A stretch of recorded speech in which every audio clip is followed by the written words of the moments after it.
जय शिवराय मित्रांनो, अखेर राज्य शासनाच्या माध्यमातून शेतकऱ्यांची कर्जमाफी योजना जाहीर केलेली आहे.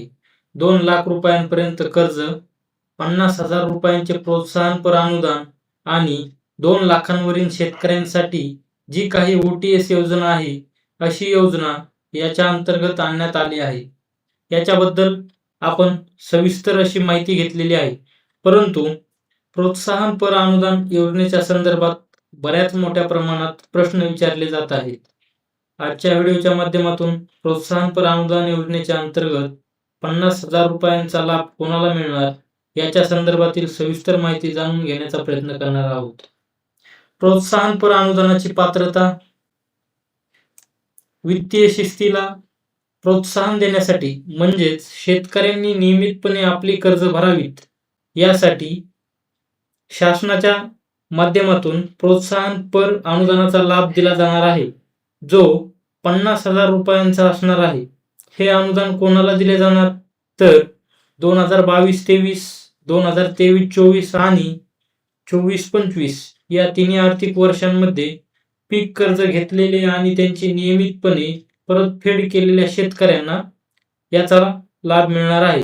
ज्याच्यामध्ये या तिन्ही वर्षांपैकी कोणत्याही 2 वर्षांमध्ये शेतकऱ्याने नियमितपणे पीक कर्जाची परतफेड जर केलेली असेल तर असे शेतकरी याच्या अंतर्गत पात्र असणार आहेत. या योजनेचा कालावधी आणि अटी 1 एप्रिल 2022 पासून ते 30 जून 2025 पर्यंत ज्या शेतकऱ्यांनी आपल्या पीक कर्जाची नियमितपणे परतफेड केलेली आहे कोणत्याही 2 वर्षात असे शेतकरी पात्र असणार आहेत. जर 2024-25 मध्ये कर्ज घेतलेले असेल आणि 25-26 मध्ये घेतले असेल तर 30 जून 2026 पूर्वी हे कर्ज फेडावे लागेल, तरच त्या शेतकऱ्याला या प्रोत्साहनपर अनुदानाचा लाभ दिला जाणार आहे. जर 2024-25 मध्ये थकीत असेल तर ते थेट कर्जमाफीमध्ये जाणार आहे आणि कोणत्याही एका योजनेचा लाभ त्या शेतकऱ्याला दिला जाणार आहे.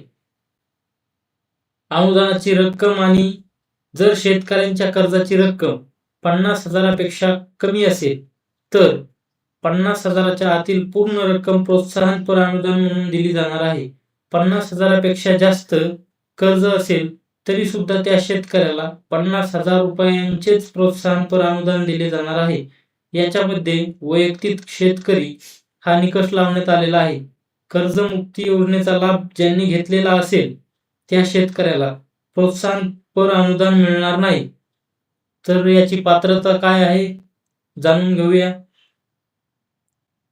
योजनेचा लाभ मिळवण्यासाठी खालील व्यक्ती पात्र. राष्ट्रीयकृत बँका, खाजगी बँका, जिल्हा मध्यवर्ती बँका, प्राथमिक कृषी पतपुरवठा संस्थांच्या कर्जासाठी ही योजना लागू असेल. याच्या अंतर्गत आधार प्रमाणीकरण आणि फार्मर ID बंधनकारक आहे. मंत्री, आमदार, खासदार, नगरसेवक, सरकारी कर्मचारी, 25,000पेक्षा जास्त पगार असणारे, आयकर भरणारे व्यक्ती आणि सहकारी संस्थेचे पदाधिकारी या योजनेसाठी अपात्र असतील.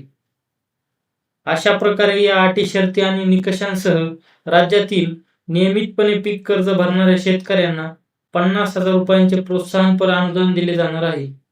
यासोबतच कर्जमुक्ती आणि 2 लाखांवरील व्याजासाठी OTS योजना आणलेली आहे.